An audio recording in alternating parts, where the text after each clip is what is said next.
Beleza, pessoal? Retomando aqui o nosso segundo bloco, tá? E aí a gente vai falar sobre os componentes, tá? De uma infraestrutura segura. Começando aí pelo conceito de firewall, tá?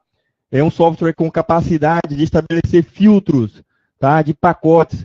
Essa filtragem ocorre no nível da camada 3, né? Do TCP, IP, tá? Então, faz a filtragem ali de redes, tá? Também filtragem do nível 4, tá? Do modelo OSI, que é a camada de transporte. Então, é a camada que define ali, por exemplo, as portas de serviço. Então, o serviço ou UDP ou TCP, né? Então, por exemplo, um serviço que ele é UDP, vamos supor o DNS. O DNS é a porta 53, né? Então, eu posso fazer uma filtragem no firewall que tráfegos possam passar por ali para chegar ao nosso servidor de DNS. Tá? Se eu tiver um servidor de DNS que ele é público, ou seja, pessoas externas na internet possam consultar, eu tenho que criar uma regra chamada inbound, né? Uma regra de entrada. Tá? Se eu tiver clientes internos que queiram fazer consultas em DNS fora da minha rede, aí é uma consulta outbound, né? Inbound ou outbound é saindo, tá? Então, pode ser feito esse fluxo aí de entrada e saída, tá certo? O firewall pode ser implementado tanto como um hardware ou como um software. Lógico, a gente já viu que se for implementado a nível de software, tá, um programa de firewall, ele vai ter uma velocidade inferior àquele hardware que foi preparado para ser um firewall dedicado, né? Então tem essas duas possibilidades de implementação aí. DMZ é uma área desmilitarizada, tá certo? Desmilitarized Zone. Nessa área, a gente vai ver uma figura mais na frente, a gente vai ver, fica mais tranquilo de ver. É uma área onde eu vou colocar meus serviços ali, que vão estar expostos para a internet. Tá? Então, é uma área onde eu não vou ter uma rigidez, eu vou ter regras de firewall, tá? Para determinados serviços que vão estar na DMZ, mas eu não preciso ter uma preocupação tão grande, porque é uma área desmilitarizada, por isso o nome. Tá? Vai ter regras do firewall, vai ter regras, mas não precisa ter uma rigidez muito grande, porque são serviços que vão estar realmente fornecendo para o público ali. Tá certo? Eu posso ter a DMZ com uma zona intermediária entre a rede confiável, a minha LAN, e a rede não confiável, tá? A internet. Então a gente vai ver mais na frente. Proxy. O que é o Proxy? É um software com capacidade de fazer uma filtragem, tá? E cache, tá? De acessos à internet. Então, ó, vai realizar filtros no nível da aplicação, tá? Filtro de conteúdo. Eu posso implementar ACLs, tá? Que é o Access Control List, né? Então, nas regras de proxy, eu tenho lá como colocar lá um comando chamado ACL e a minha regra, qual que vai ser de acesso. Então, a principal finalidade de um servidor proxy, tá? É ele implementar cache. Por quê? Porque quando eu estou acessando um determinado serviço na internet, por exemplo aqui, ó, eu tenho aqui um servidor proxy.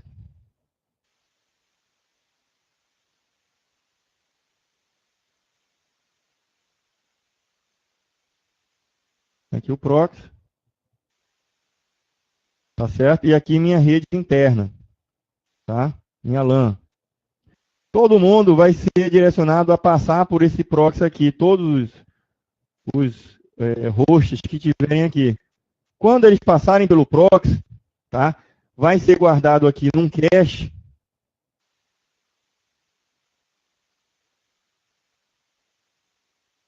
todos esses acessos.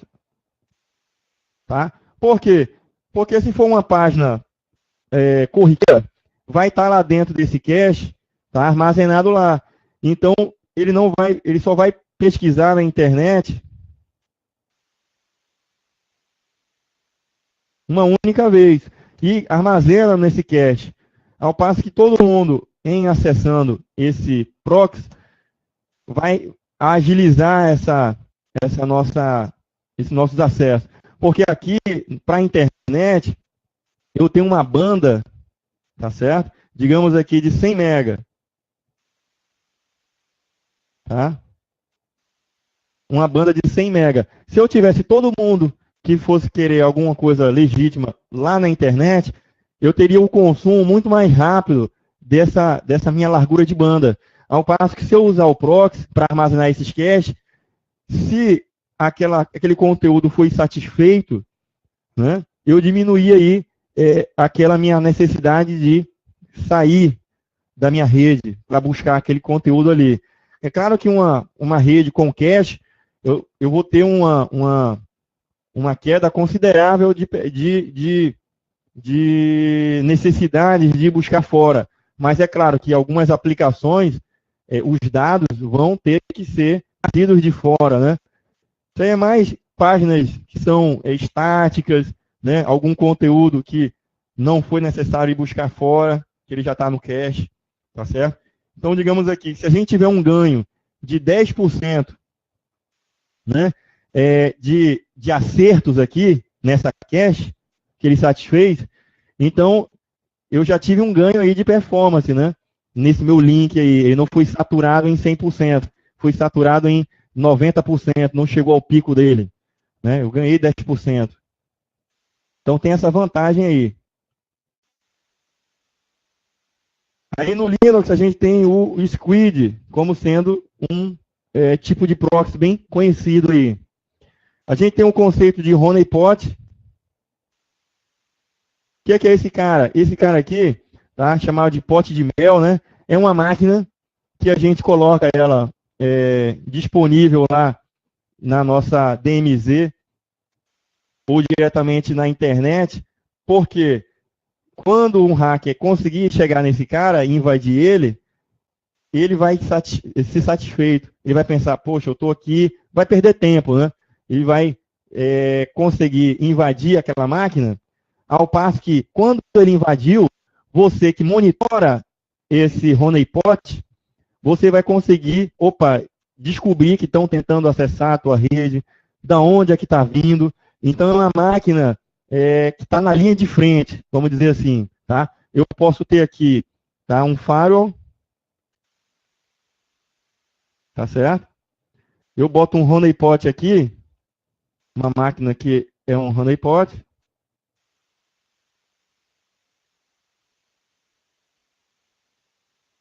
Tá aqui um honeypot.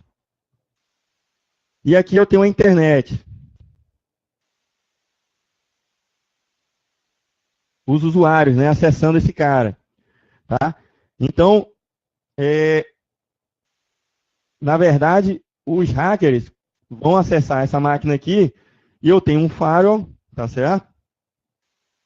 Tem um outro firewall aqui. E aqui eu tenho a minha DMZ. Tá entre um firewall e o outro. E aqui eu tenho a minha LAN. Tá? Eu tenho duas barreiras. Tá? Eu tenho esse firewall aqui. Então, na internet, diversos usuários, eles vão estar acessando os serviços legítimos aqui. Tá? O firewall vai permitir que essas requisições aqui, elas passem do firewall, dessa primeira linha de ação aqui, esse primeiro firewall. Então, ele vai deixar chegar aqui, tá? Na máquina lá, que, por exemplo, é o servidor web. Nessa máquina aqui, que a gente deixou fora desse primeiro firewall, sem proteção nenhuma, tá? Que é o nosso honeypot, a gente, como administrador de rede, tá? Fica monitorando esse cara. Então, a gente sabe que quando um cara consegue ganhar acesso a essa máquina, você vai poder avaliar qual é o tipo de ataque que ele está fazendo, qual é o tipo de ação que ele está tentando fazer, se ele instalou um rootkit, você vai começar a avaliar aquele comportamento ali daquele usuário. aquele atacante, né? Então, é um fluxo aqui diferenciado, que vai ocorrer para esse honeypot aqui, por isso que é pote de mel, tá certo? E aí você se antecipou, né? Antes dele chegar aqui na DMZ, nos serviços que estão lá, que estão mais protegidos, porque tem uma barreira de um firewall aqui, você começa a avaliar, tá? Esse comportamento desse cara que está querendo chegar na sua rede, está querendo chegar naquele servidor real, entendeu? Você achar aqui como um honeypot, um serviço web também, certo? Um serviço, todos os serviços que você fornece na sua DMZ, você pode fornecer lá nesse honeypot também, porque o cara consegue chegar e ele, opa, eu cheguei a acessar aqui aquele serviço, mas não é ele propriamente dito, tá certo? Você está enganando aquele invasor ali e está se antecipando também, certo? Então, ainda sobre os componentes de infraestrutura, a gente vai falar sobre o IDS e o IPS, tá? Então, o IDS é o Intrusion Detection System, tá? Ele é um sistema de monitoração e detecção de uma rede, tá? De intrusão, né? Só que ele é reativo. Ele vai ficar monitorando uma determinada máquina, por exemplo, pode ser um honeypot, pode ser monitorando ali os seus serviços reais, tá? E aí ele vai ficar monitorando, e aí quando ocorrer um comportamento de invasão, ele vai tomar alguma... você vai ser acionado, né? Vai existir um relatório, vai existir um aviso, um e-mail, tá? Disparando ali para você. Esse monitoramento ele pode ser baseado em host, tá certo? Que é o HIDS, é o host IDS, ou pode ser o NIDS, o baseado em rede.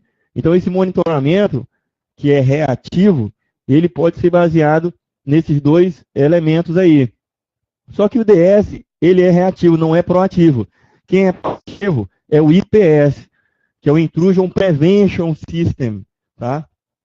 Então, enquanto lá no IDS, o evento de ataque, ele está acontecendo para que seja perceptível e seja feito o alerta para você, já no IPS, não. Existem políticas, né, regras ali, né, subsistemas que vão estar como um daemon ali, monitorando comportamentos. Então, quando existir um determinado comportamento que aquela assinatura daquele comportamento, ele predizer que é um tipo de ataque, então você vai ser alertado. E também o IPS, ele tem a possibilidade de realizar operações por si próprio, configuradas pelo administrador. Então, por exemplo, você instalou um IPS e esse IPS, ele baixa lá atualizações, tá, de comportamentos, das assinaturas dos tipos de ataque. Tá? Então, por exemplo, uma empresa que te forneceu um software de IPS, ela está lá estudando, né, avaliando todos os tipos de ataque possíveis e os comportamentos que ocorrem. Então, lembra lá da situação de rastreamento e detecção, né, onde você avalia um determinado tipo de ataque para que, quando você rastreou e detectou, você avaliou qual foi o comportamento utilizado. E aquilo ali vai servir para você para proteção futura, porque você vai poder estar avaliando comportamentos parecidos, né, que vêm daquela rede ou que vêm daquele tipo de serviço sendo usado de forma inadequada, né? Então, esse comportamento, ele vai virar uma assinatura, certo? Que aí aquele sistema IPS, ele entendeu que aquele tipo de comportamento é um tipo de ataque. E aí ele vai poder tomar alguma ação, vai dar um restart no serviço, deixar ele indisponível algum tempo, iniciar o servidor, né, bloquear aquela rede. Então ele pode ter a inteligência proativa de, opa, percebi que está tendo um tipo de ataque aqui baseado numa assinatura. Então o que ele vai fazer? Para esse escopo aqui, essa faixa de rede que eu percebi que está vindo dessa rede, eu vou bloquear os acessos. Então ele faz automático isso daí. Isso é ser proativo, né? E o IPS, ele também tem a capacidade de ser baseado em host e baseado em redes. Então, ele vai, essa prevenção, tá, vai ser baseado em host, essa detecção da assinatura, tá, ele está lá avaliando o comportamento de hosts. Opa, esse comportamento aqui está equivocado. Tá? Você instalou um IPS em um servidor e aquele IPS está avaliando somente aquele servidor. Tá? É somente o host, né, baseado em host. Então, está lá o IPS, é um agente que está instalado lá naquele servidor web, está lá. Então, ele vai analisar o comportamento que vai ocorrer dentro daquele servidor.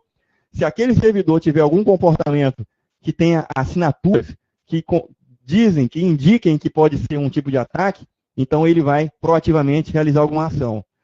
Agora existe o IPS de rede, tá? Então ele vai avaliar o comportamento da rede como um todo. Ele vai avaliar que está tendo pacotes ICMP, tá, grandes. Ele vai avaliar que está tendo pacotes ali de SymFlood, abrindo conexões ali em diversas máquinas.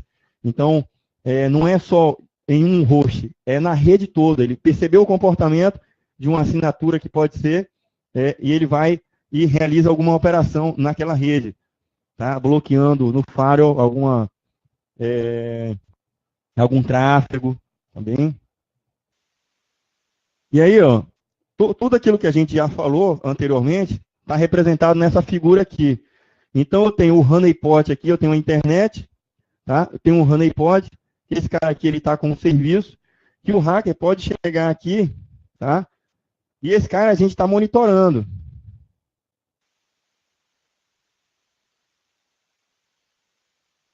Constantemente, para avaliar esses comportamentos. É a partir daí que você vai reforçar a sua rede. A gente tem a primeira linha de proteção aqui, um firewall, tá? Esse firewall vai deixar passar para a nossa DMZ, que é a área desmilitarizada, tá? Mas ele vai filtrar ali o que é necessário passar para a área desmilitarizada. Então, eu posso ter esse firewall aqui, intermediário, né? Com a primeira linha de ação, para deixar passar somente aqueles tráfegos legítimos que sejam de DMZ. Então, por exemplo, eu tenho aqui o meu servidor web, eu vou deixar passar somente tráfego para esse cara aqui, que vindo do firewall, somente na porta 80. Eu não vou deixar passar tráfego na porta 21. Se eu só tenho web nesse servidor, não vou deixar passar tráfego inbound, né? Tráfego de entrada. Então, não vou deixar entrar direcionado para esse servidor tráfego que não seja da porta 80. A mesma coisa é para o outro servidor aqui, que é servidor de e-mail, né?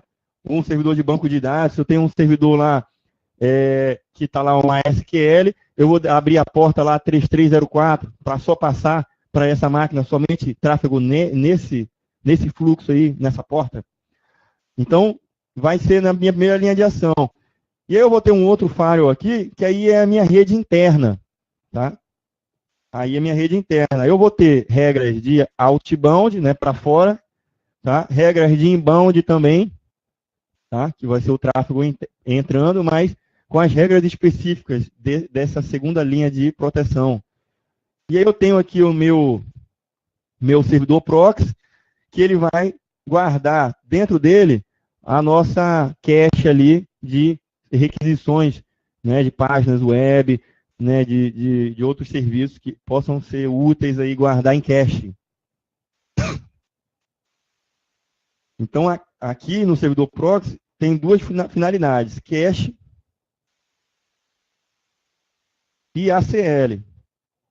Eu posso criar regras de acesso, tá? Bloqueando sites que os usuários na minha rede interna não possam acessar determinados conteúdos. Então, esse ACL aqui vai ser baseado no conteúdo. Tá bem? Esse conteúdo ele pode ser, por exemplo, se existir uma palavra dentro daquela página web, ele bloqueia. Tá? Uma palavra, por exemplo, sexo, ele vai bloquear. Tá?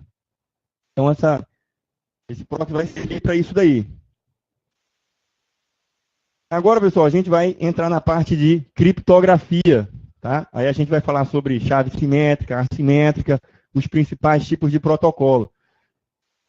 Para começar, tá? Falar sobre criptografia, a gente vai falar sobre os conceitos elementares da criptografia. Então, a criptografia vem do grego, né, que significa escrita segura. Então, a gente tem a criptoanálise, é diferente de criptologia. Criptoanálise é a arte de solucionar as mensagens cifradas. É você decifrar uma mensagem, tá? É a criptoanálise, tá certo?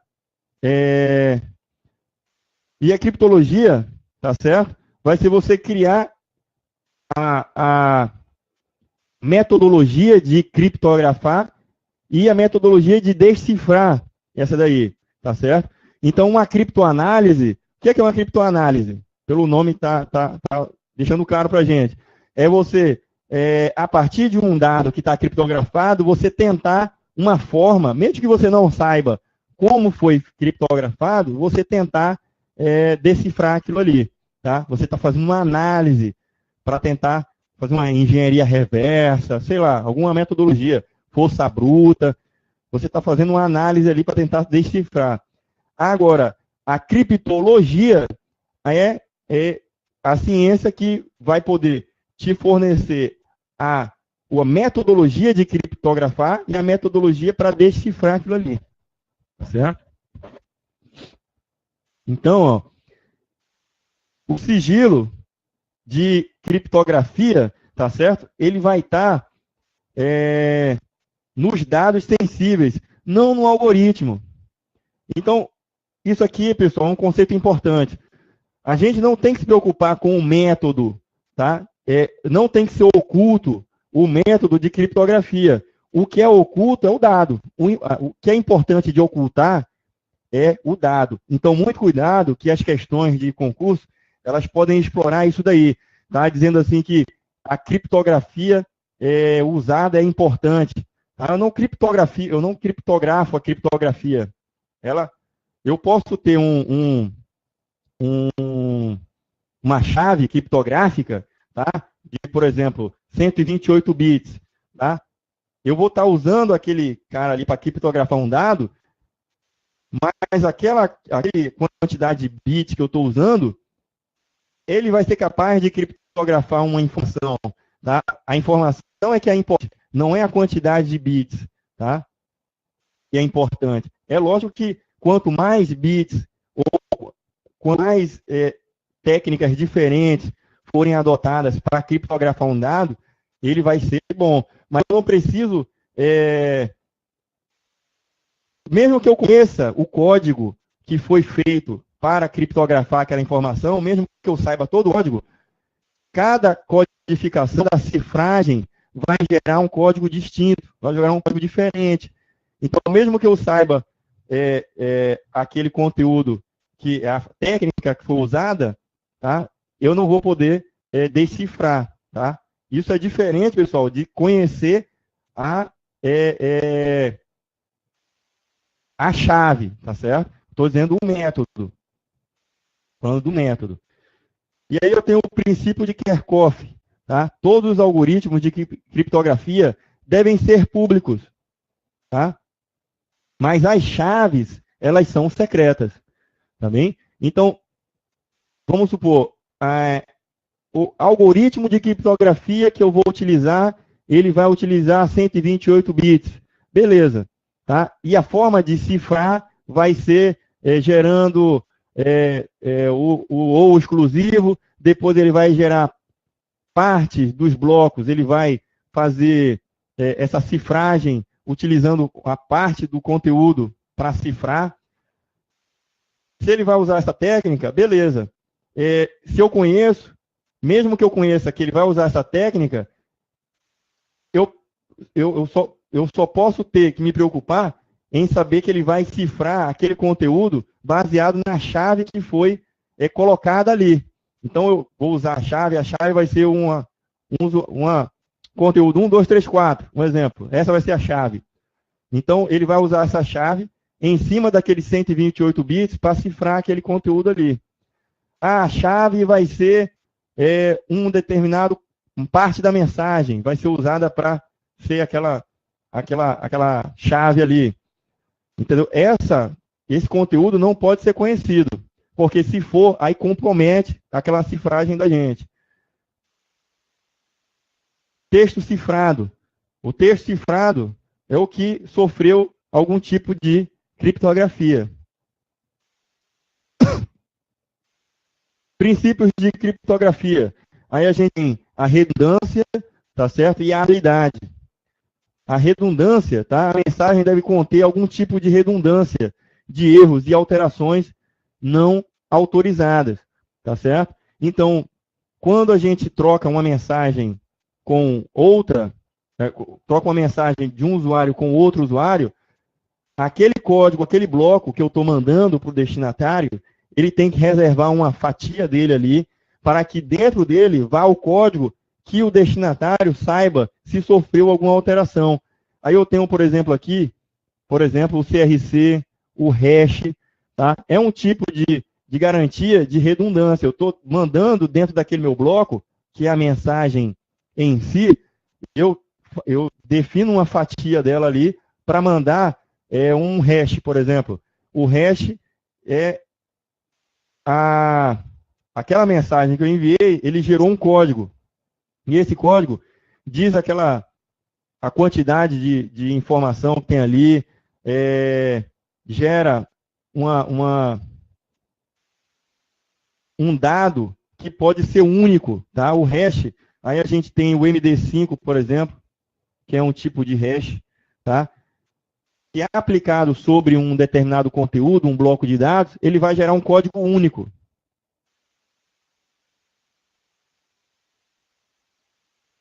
Tá?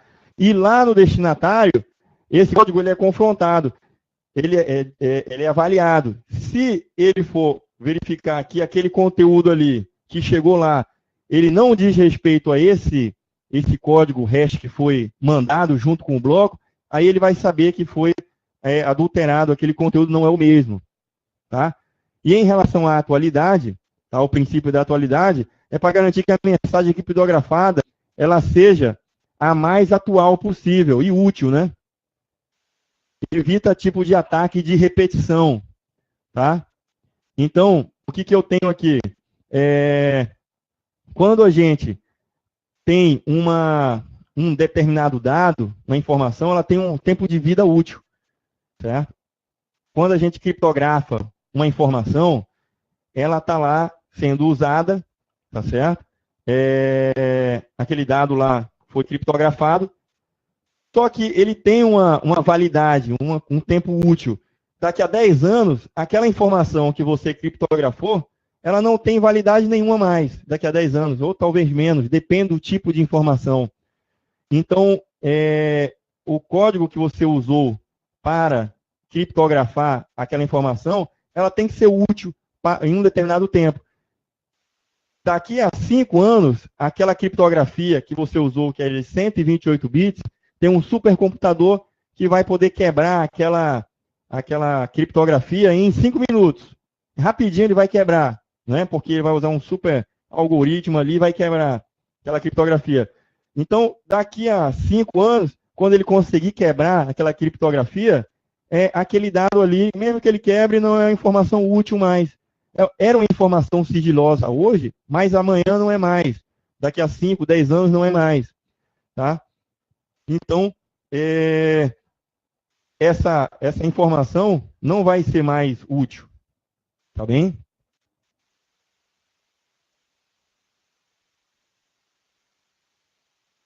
E aí a gente tem o conceito de chave privada e chave pública. Tá? A chave privada é a chave simétrica.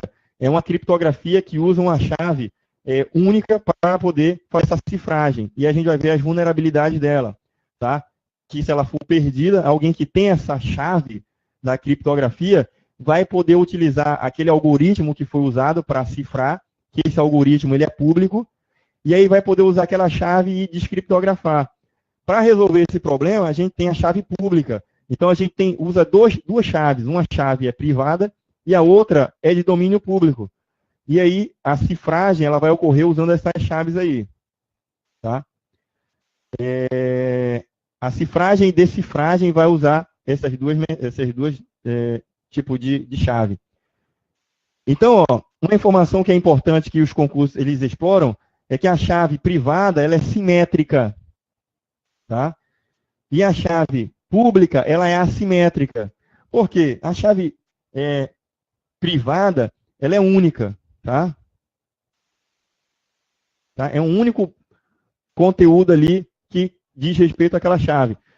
Se ela for conhecida, tá? Ela vai ser possível decifrar aquela mensagem lá. E a cifragem, ela acontece em uma única etapa, né? Utilizando essa única chave. Já na chave pública, por que ela é assimétrica?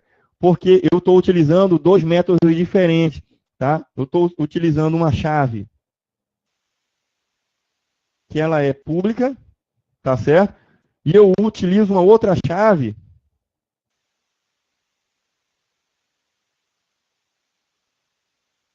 privada. É o conjunto desses dois caras aqui que vão poder fazer a decifragem.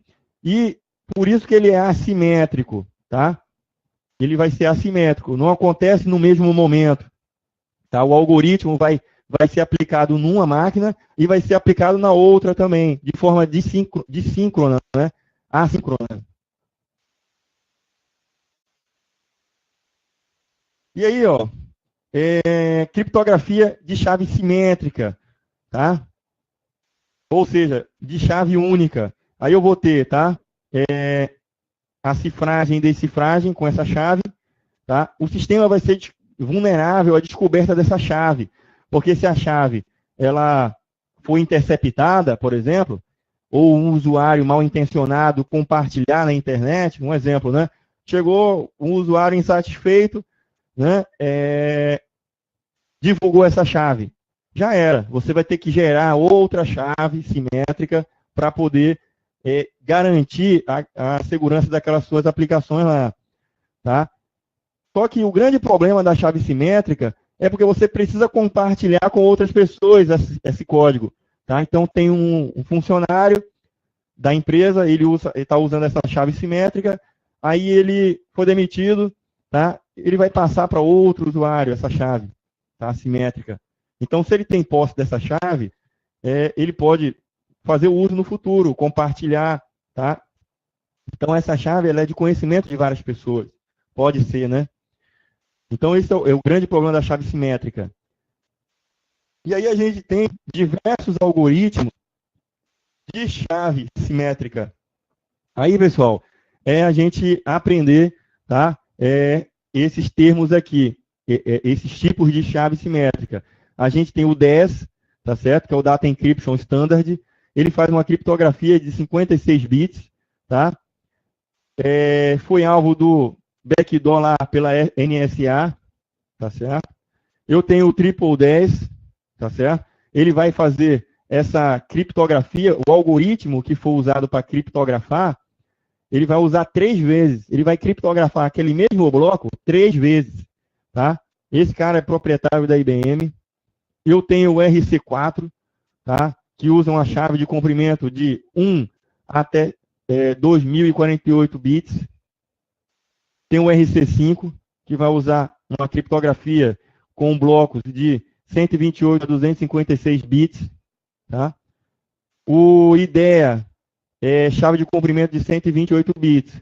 Então, normalmente, quando vocês visualizarem esses tipos de chave, tá? De algoritmos, estão associados ao algoritmo de chave privada, tá? A gente tem outros também, tá? Mais avançados, que são esses aqui, também estão associados à chave simétrica. Eu tenho o AES, tá? O Advanced Encryption Standard, foi motivado pela vulnerabilidade de backdoors existentes, tá? Pelo Data Encryption, tá? Standard, né?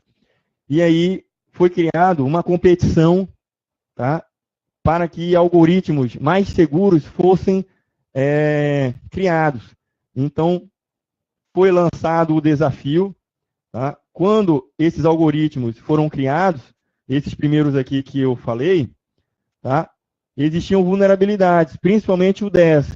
Tá? E aí foi criado o Advanced Encryption Standard, que é o padrão, tá? Que estabelece outros padrões.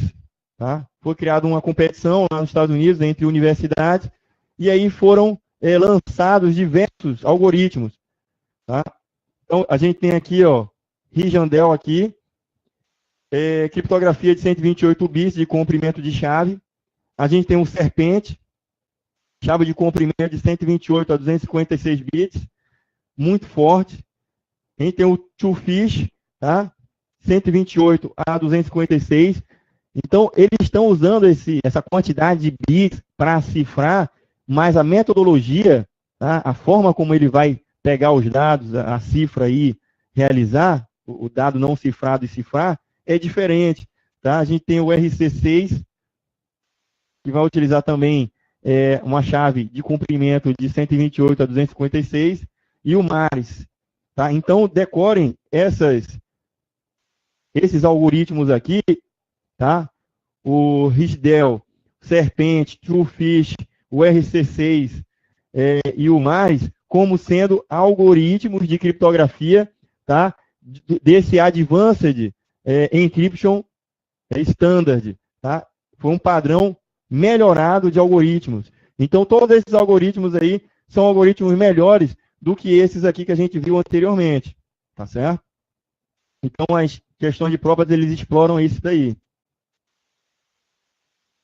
Então, olha aí, a chave privada, tá? Que é uma chave única, de posse lá do usuário que quer cifrar, ele vai fazer a cifragem, tá?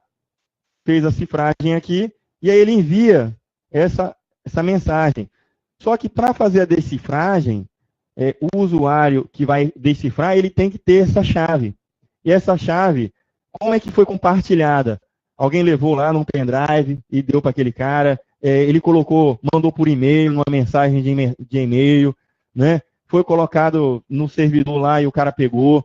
Então, foi dito verbalmente, tá? Qual que era o valor da chave.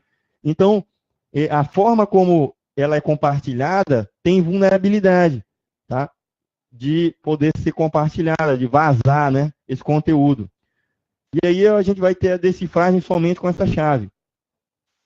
Para resolver esse problema, aí a gente tem as chaves assimétricas, que são chaves que eu só compartilho com o meu destinatário da mensagem, eu vou compartilhar somente uma chave pública. Eu não trafego a minha chave privada, que é a chave que vai ser a chave que vai criptografar.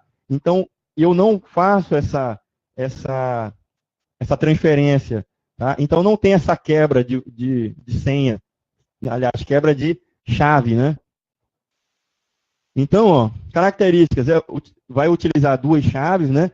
Uma vai ser para cifrar, que vai ser a chave privada, e essa é sigilosa. Eu não vou trafegar ela, não vou compartilhar. E a outra vai ser pública. Tá bem? Um padrão que regula esse tipo de comportamento aqui de chaves assimétricas, de chave pública, é o padrão X509. Tá? Gravem bem isso aqui, pessoal. Esse padrão aí. Então, ó, também é conhecida como padrão de chave pública, beleza? Elimina a vulnerabilidade da distribuição. O grande problema é distribuir a chave simétrica, tá? A chave privada. Baseia-se no princípio da mochila. E o que é a mochila, né?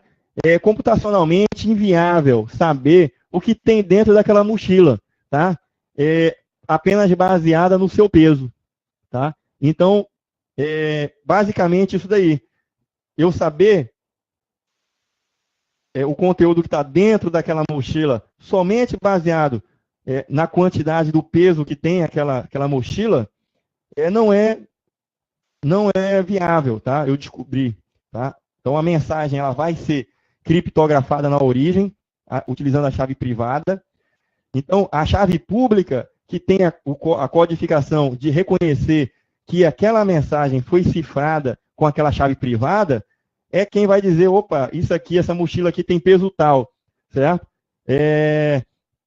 E aí, baseado nisso daí, o invasor ele não tem como saber, por exemplo, o conteúdo daquele cara ali, do que tem dentro daquela mochila. Mas o destinatário, ele sabe, tá, baseado na chave pública, decifrar aquela mensagem, tá certo? Quem interceptar ela não vai saber baseado só na perspectiva ali de poucas informações para decifrar aquela mensagem ali, tá?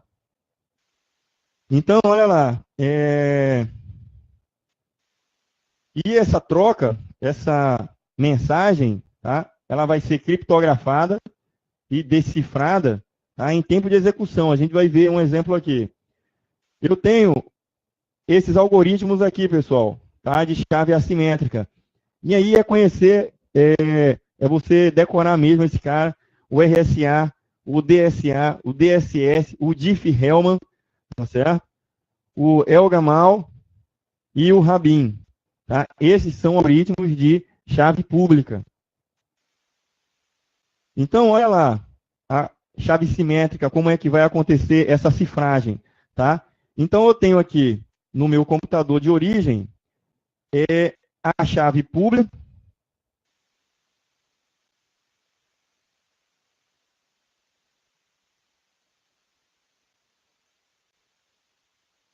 Beleza, Débora. Pessoal, essa explicação, todo mundo caiu ou só foi a Débora que caiu a conexão dela? A Débora está falando aí que caiu a conexão. Beleza, então. Então, olha só, voltando aqui rapidinho, a chave simétrica, tá certo? É uma chave única que ele vai ser criptografado, tá? E o destinatário daquela mensagem, ele vai ter que ter a chave de posse, tá? E o grande problema da chave privada, chave simétrica, é que você vai ter que distribuir com várias pessoas essa chave, que é uma chave única. E se ela cair em mãos erradas, certo? Todo mundo vai poder decifrar. Então, se tiver um hacker aqui, tá certo? Ele está esnifando a rede, tá? Esnifando, vendo tudo que está passando aqui.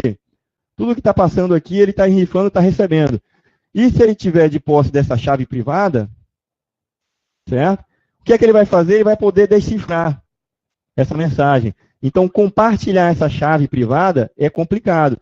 Principalmente quando o usuário ele sai da empresa e aí ele tem o conhecimento, ou ele tem aquela chave num pendrive, ou ele sabe o conteúdo dela, se for só um código, certo? E aí todo o sistema foi comprometido. Para resolver esse problema, a gente tem as chaves públicas, né? E aí, Débora, o que é que eu digo para você? Para as chaves privadas, você pegar e decorar esses códigos aí, ó, esses algoritmos de chave privada, tá bem? E esse Advanced Encryption Standard é um divisor de águas, tá? Enquanto a gente tinha vulnerabilidades desses algoritmos aqui, tá? Foi feita uma competição lá nas universidades americanas, tá? Para a criação de um padrão mais reforçado, que é esse Advanced Encryption. Tá certo? Esse Advanced Encryption Standard. E aí, quando foi feita essa competição, surgiram novos algoritmos, tá bem? Que são esses aí, algoritmos de chave privada. Só que não adianta, o algoritmo ele pode usar a criptografia que for, a quantidade de bits mais seguras que for, mas se a chave for vazada, for compartilhada, tudo é comprometido. Tá certo? Porque leva em consideração aquele princípio que a gente falou, tá? O princípio é que o conteúdo, tá? Ele vai ser cifrado e eu não preciso me preocupar com o algoritmo que criptografou aquele cara. Ele pode ser de domínio público. O que não pode ser foi a chave que foi utilizada, tá certo? Aí, ó, para resolver esse problema da chave privada, a gente tem as chaves assimétricas, tá? Nas chaves assimétricas, a gente vai ter que chaves assimétricas são chaves públicas. Esse conceito de chave assimétrica, porque não tem simetria, tá? Nessa troca de chave pública privada, né? Então, padrão 509, Tá bem? O conceito da mochila é que eu não preciso conhecer, eu não tenho como deduzir qual é o conteúdo que está dentro da mochila baseada somente no peso dela. Tá bem? E aí eu tenho aqui esses algoritmos, que são algoritmos de chave pública, que precisam ser aprendidos pela gente, pessoal. Normalmente, os concursos não detalham, assim, algoritmo tal, faz tal atividade. Não, ele quer saber se o RSA é um algoritmo de chave pública, né, o DSA. Ele joga lá uma questão e diz assim, chave simétrica, papapá, RSA, e aí você sabe, opa, tá errado, que esse cara aqui não é de chave simétrica, é chave pública, tá certo? Às vezes ele coloca lá, até trouxe uma questão da prova desse ano da Marinha, que ele coloca lá, e aí ele começa a te envenenar, colocando lá um monte de informação que não é útil. Ele só queria saber lá se você sabia se era RSA, se ele era chave privada ou pública, entendeu? E aí a gente precisa realmente ter esses nomes aí na mente. E aí como é que acontece a cifração, né? Então, se uma mensagem, ela precisa, eu tenho aqui a origem, tá? E aqui o destinatário da mensagem. Então, como é que acontece? A chave pública, ela é de domínio público.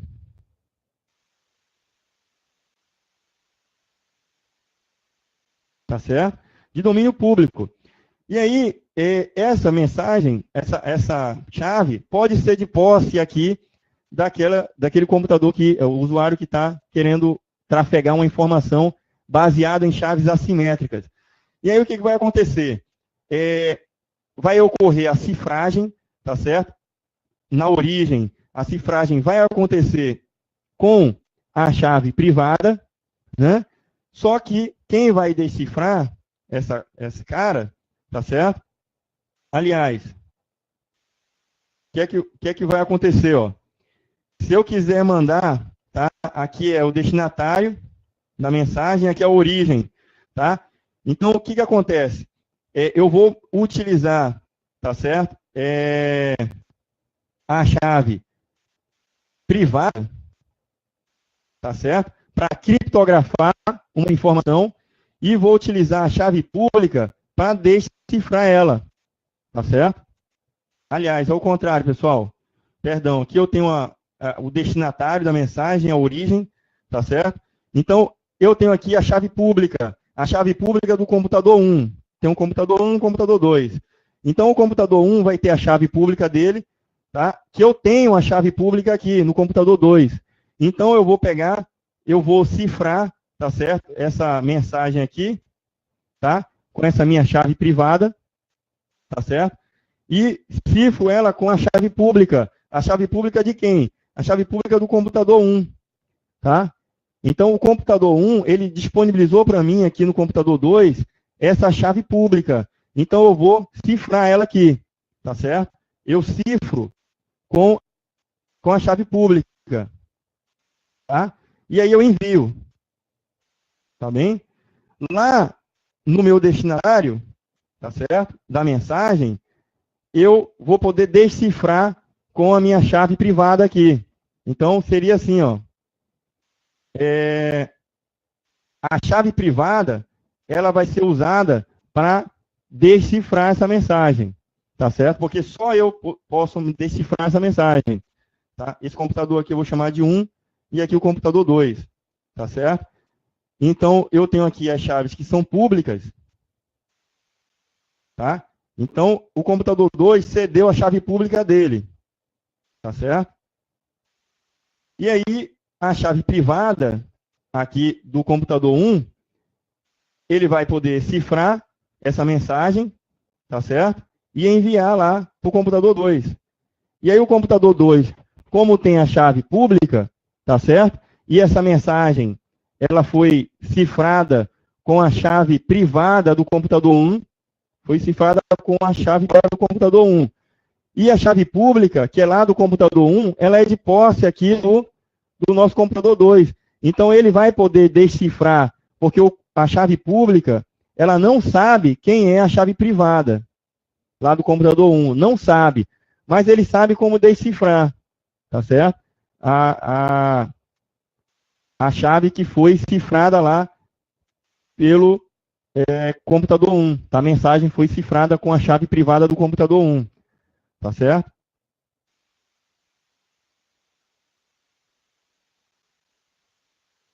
Então, ó,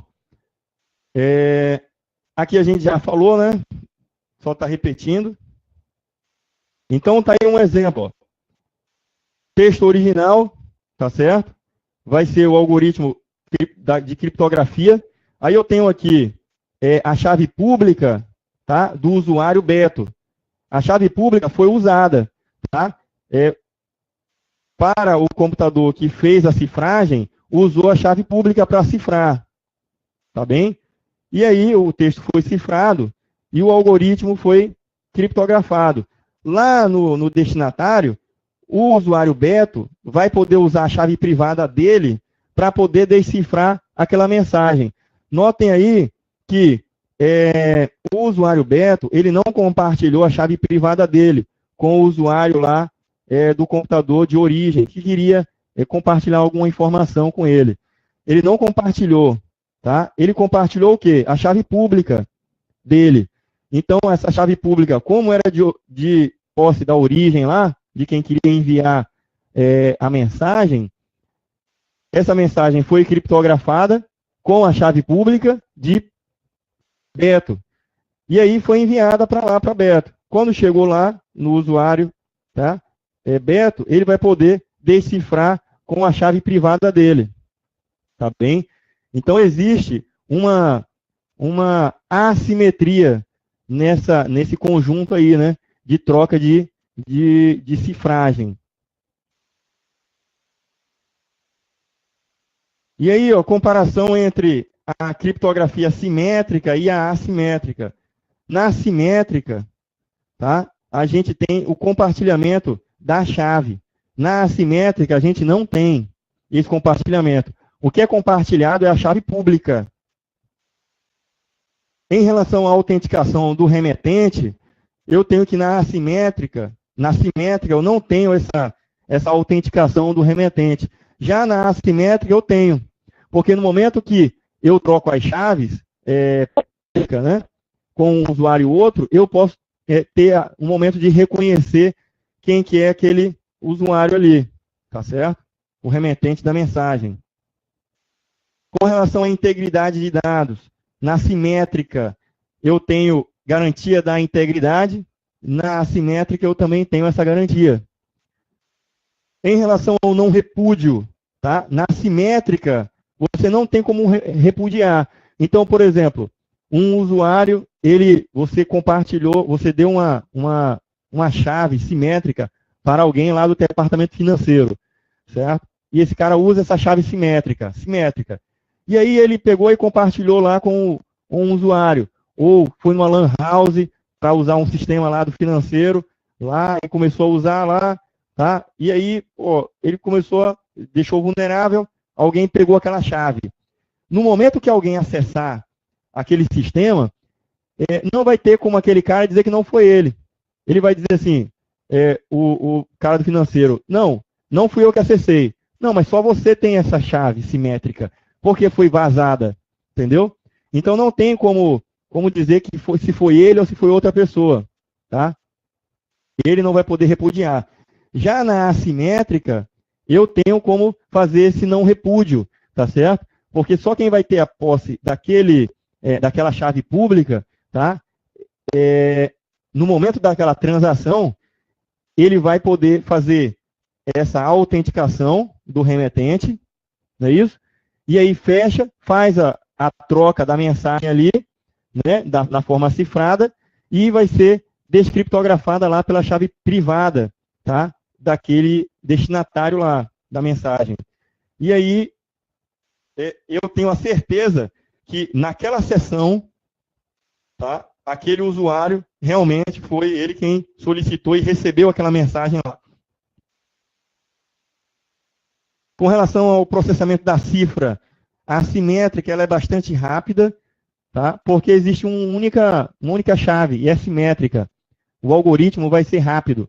Agora, na assimétrica, ela é lenta, tá? Porque eu estou levando em consideração dois elementos.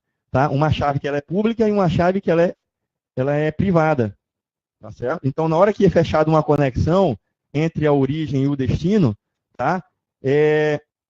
Vai ser usado a chave pública para cifrar e a chave privada lá para decifrar, tá? Então, existe esse algoritmo aí um tempo de maturidade e ele normalmente vai estar na rede ali, tá? Trocando essas informações. Então, vai ser lento. Já a privada, tá? Simétrica, não tem esse problema. E é mais rápido. Em relação ao gerenciamento da chave, na simétrica, eu não tenho gerenciamento de chave, tá? Ela é distribuída e pode vazar. Já na assimétrica, esse gerenciamento, ele é centralizado, tá? Ele é centralizado. Normalmente eu tenho lá um servidor, né, que compartilha as chaves públicas, tá, para os usuários. Beleza? Pessoal, vamos fazer um intervalo, tá? Agora é meio-dia, a gente almoça, tá? A gente volta às 14 horas, aí a gente entra na parte de assinatura digital, entra na parte lá de infraestrutura de chave pública, tá certo? E depois vai para os exercícios, tá? Ainda tem mais conteúdo, ainda. A gente vê na parte da tarde, tudo bem?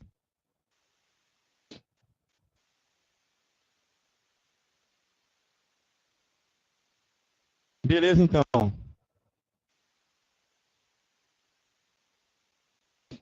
Lá, às 14 horas. You are currently the only person in this conference.